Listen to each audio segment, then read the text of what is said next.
Thanks for tuning into the Urban Scope podcast. Of course, I'm back with more entertainment news. And Michael 2 has been confirmed, according to Lionsgate, after the success of the original Michael movie. And it looks like they'll start filming this Michael 2 movie next year sometime. So I liked the first movie, and I think that it had a great foundational piece. Of course, I probably wanted to see a longer movie. There are a lot of things that they left out that they could have put in the movie. Now, some were due to legal contractual obligations from victims and things like that. I didn't really care for that being in the movie anyway. But as far as part of his life, there are so many pieces of his life I think they left out of the first one, but I do think it was great, and I definitely will be buying the digital release when it comes out and probably go see it again at the theaters before it's all said and done.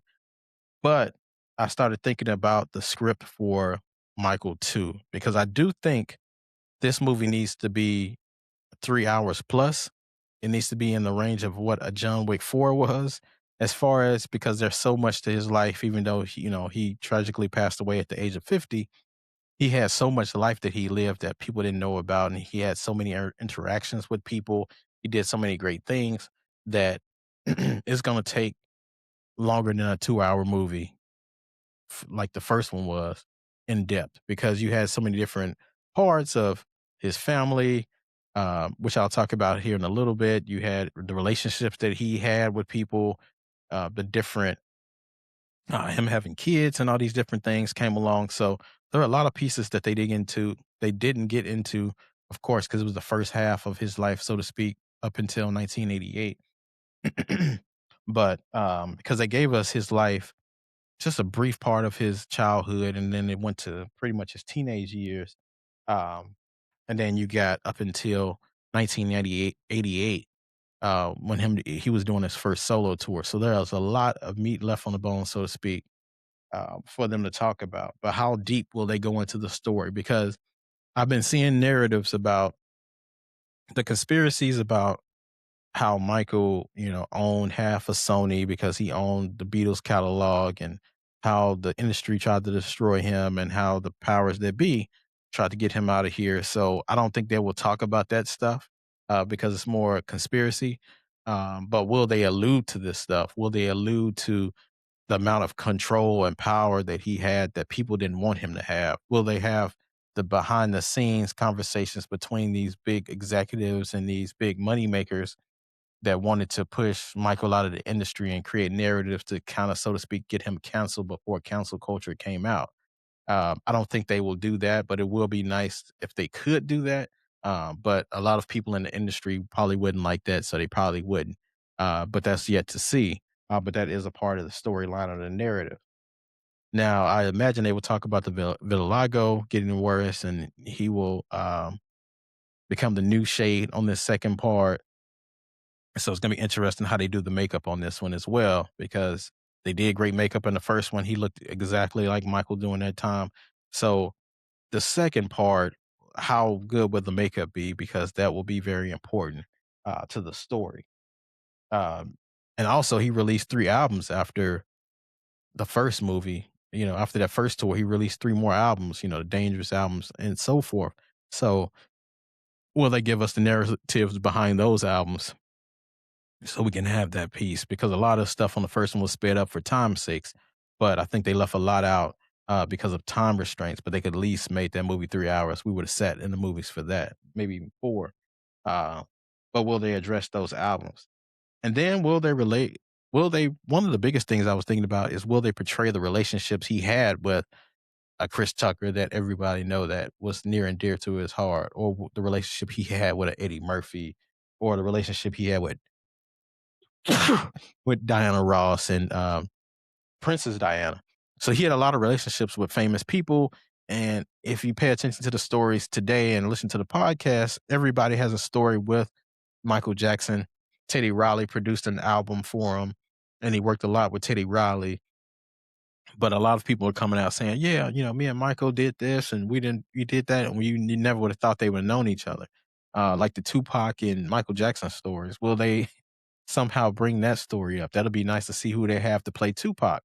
So there's a lot of different relationships that Michael had because he reached so many different people, and he had so much a huge impact on people, whether he knew it or not. Even a Michael Jordan or Mike Tyson, will they show his relationship with those guys and what they did. So I want to see the more of the relationship pieces and the celebrities he knew because he got so famous at a point where he couldn't even walk outside his house.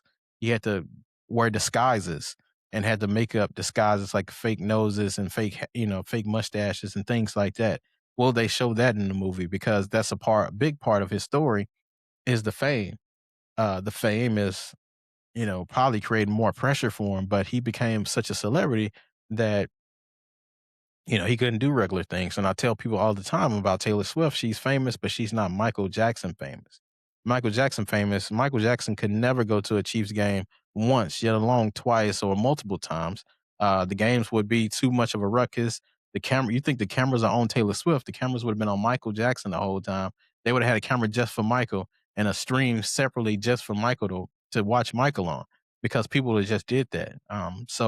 There's levels, and Michael Jackson was on a godlike level, not to be blasphemous, but his level of fame was something we'd never seen before and maybe never see again. Even with the streaming era and the advent of more cameras and technology, we still probably never have that. He just was that much different. Um, well, Janet Jackson finally making an appearance. The first movie they said she didn't want to be a part of, but after success and all of the great things people are saying about the first movie, will she want some of this fame in the second one? Now, I think she was the second greatest Jackson next to Michael, and then of course you got to put Jermaine in there third. But she was the second greatest talent and could dance, could sing. She could do a lot of things great like Michael could, and she was just a level below him. And I think in this era she might have been even bigger, but her skill set and we need that story. We don't need to leave out of Janet Jackson, and she needs to do this even whether she wants to or not. It helps her legacy as well. Her sales will increase, her music increases. So if they have a Jackson storyline in here, it only adds to her brand. It only creates her legend even bigger for a generation that probably doesn't know much about her music and hears her music and samples, but doesn't know her music. And she has a lot of great songs and a lot of great videos, and she has a lot of great eras and timeless eras in music as well. So she needs to be added. Will they add Michael Jackson's relationship with the Brooke Shields or Lisa Marie Presley? One of the best power couples ever, and Michael Jackson being the king of pop, being married to one of the biggest pop stars of all times, daughters, and Elvis Presley, Lisa Marie Presley. So, will that be in the storyline? Or his relationship Debbie Rowe, who he has kids with. Um, so all of those things are taken into effect in this thing. And will they talk about his Heal the World Foundation? Because I assume they will talk about Heal the World song. Will they talk about the Heal the World Foundation? Because it was an essential piece of the charitable rights or charitable efforts from Michael Jackson. They showed that in part one when he said donate all the money that he made from that Pepsi commercial to the kids at the Burn Center. But he did a lot of more great things after that. So will they show this Heal the World Foundation stuff?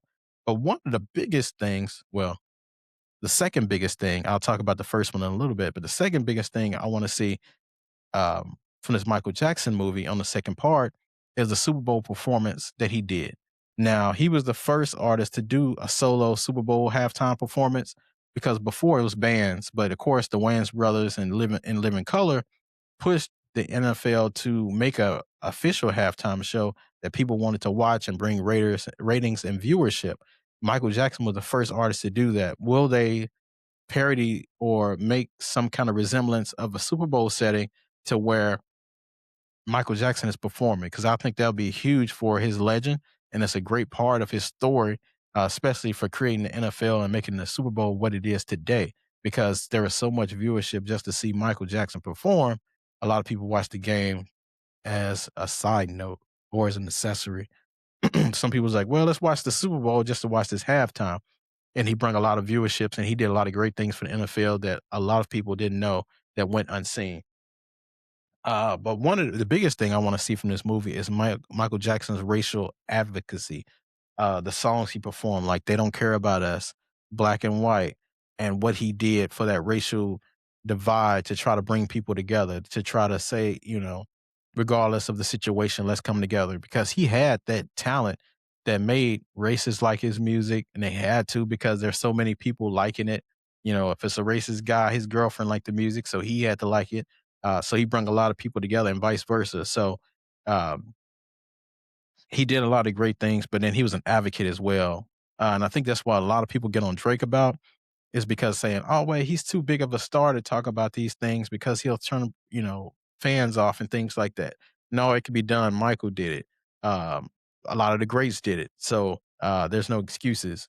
And Michael did that in his music, but he did it behind the scenes as well in ways that we probably never will know about. And hopefully that this movie, the second movie will show that. But I do think all in all, I think it'll be a most anticipated movie for probably 2028 or 2029 when it's released. But I do think the movie has to be longer than 3 hours because there's too much story in Michael Jackson's life, despite a short life, that you can talk about that needs to be seen throughout the big screen. Even if they have to put out a third movie, the money will be there, the viewership will be there, the anticipation will be there as well. So tell me your thoughts about the Michael 2 movie. And until next time, I'll see you next time.